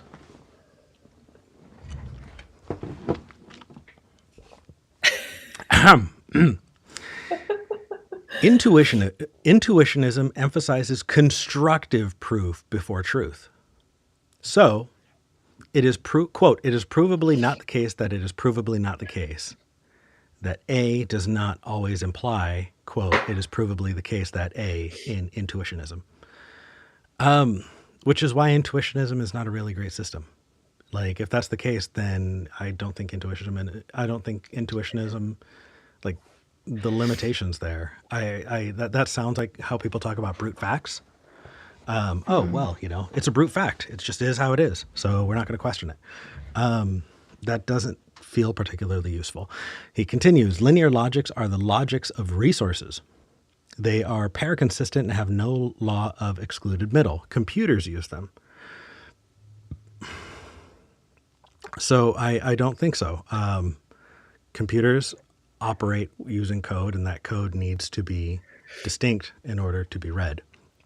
A 1 is a 1, a 0 is a 0, and if you change those values, you will no longer have the same program that you had before. That I think is a core piece of that. So it's this ongoing conversation, Tori, that we're having about the laws of logic. Okay. And I'm saying what I've said originally and continue to say is the laws of logic, can't break them. That they just are what they are, what they are. And Okay. Sean, who is mathematically fucking brilliant as far as I'm concerned, way further than me in mathematics, says, well, that's not always the truth. And so it is fun as a layperson to go, nuh-uh. So that's what I'm doing. Linear logics, okay. There was my issue. Sean Isherwood says, I mean, theorems are proven about this stuff. I would believe linear logic says, like, you can have a useful mathematic, and also, I don't know. I think I would. I don't know about that. All right, Sean said next. Genes beneficial for one's environment are terrible for another. Ants make for bad whales, and vice versa. I think Sean was responding to the good genes. Perhaps. Perhaps. That's this a one great here. point. Yeah. And then finally, antagonistic pleiotropy is where genes good for early on in life are bad for later on in life, which means that her genes have an expiration date. That's just okay. Sure. Yes. Josh, I mean, all of our genes have an expiration date if you think about it. Oh, absolutely. Especially on my ass. I tend to wear through them. Josh Everett since 5/17. Thank you, Josh. Says kitty appearance tax. That's right. Thank you so much. John Klein sent $10. Thank you, John. Says here's 10 votes for Eric and Tori. Thank you so much. Insomnia Doodles. Hey, Insomnia Doodles says, I have such an appreciation for Tori's ability to articulate her points flawlessly, even when dealing with frustrating, disrespectful callers named John. That's so kind. I agree. I agree. Thank you so much. Yeah, like just listening to you get berated and holding the line. I think if I go back and watch the episode, you could probably watch the steam coming out of my ears. I'm just probably. You did. I have some blood pressure meds. Yeah, if you want. You were a fucking right saint. Here. You were. I was prepared. And finally, Atlas Dyson's $10. Thank you, Atlas, and says, "I love you both. Thank you." Thank you so much. And also, I just the number of condolences, people who are saying, "Hey, sorry for your loss." Truly, thank you. I'm going to enjoy the time with family, and I'm going to celebrate the life of my grandpa, who is easily one of the best men I've ever known. And I'm grateful to have had him in my life. So, yeah. All right. That said, Tori, I'd love to work with you on getting you back on the air before 2 months, because I'm going to be gone for your next appearance. So yeah, let's definitely work that out. But if people want to see you in the meantime, where can they go? Oh, yes. You can find me on my podcasts, Go Home Bible, You're Drunk, that I do with Justin Gentry. We talk about evangelicals, what shenanigans they're up to this week, and also go back through the Bible and read the stories that we were told as children and examine whether or not they're still good stories. We had Eric on several months ago talking about Daniel, because Daniel. And so that was a great time. Amazing show, amazing content. But yeah, so if you were raised in religion, you might want to check that one out. I have another podcast with Benjamin Fay called White Homework, where we talk about anti-racism and collective liberation and alternatives to capitalism, and why people who just sit on their mom's couch in the basement also have value because they're human beings. So you can find those wherever you get your podcasts. You can support my work at whitehomework.com, which is my Patreon. And also you can see some of the bonus content I try to put out something every month, even for non-paying patrons, just, as a thank you for supporting my work. So I think this last month we talked about the themes in the new Superman movie and what we thought about it. So if you want to check that out, yeah, you can sign up for any tier you'd like, but there's a free tier that I try to make sure that people get some goodies on also, which is again just whitehomework.com. So you would do things like that for free for people. You are such a sweet person, Tori. I try to like help people. It's a hard time, right? It's a really hard time. And then there's people who are very angry at you for being poor. So I think we got to have good things that exist in the world that we can enjoy. Got to experience joy, whether or not people hate us, right? This is like that. You know what? In spite of them, particularly if they hate us, we need to make sure we're experiencing extra joy. Yeah. You know who makes me very joyful? Our volunteers. We have amazing volunteers who are in the live chat, who are on Discord, who are managing the Facebook group, who are call screening. Hey, all, you should join us. I'm going to be hopping on Discord. I don't know if you've got time. Are you going to come to the after show for a bit, Tori, or you got to go? I'll see. I'm not 100% sure yet because I have not gotten my weekly hike in yet. So I don't want to break the streak. Depends on when I'm leaving. Okay. Totally understood. I don't know yet. Well, at least for a little bit, I'm going to be going in there. So follow the link to the Discord. Come join us and some of our incredible volunteers. Thank you all so much for joining. Remember, there will not be a SKEPGEN next week. We'll be picking up again after that. Tori, thank you again so much. I love every time you're on. Until next time, I'm Eric Murphy. I'm Tori Williams Douglas. This is Skeptic Generation. I'm glad we had this talk.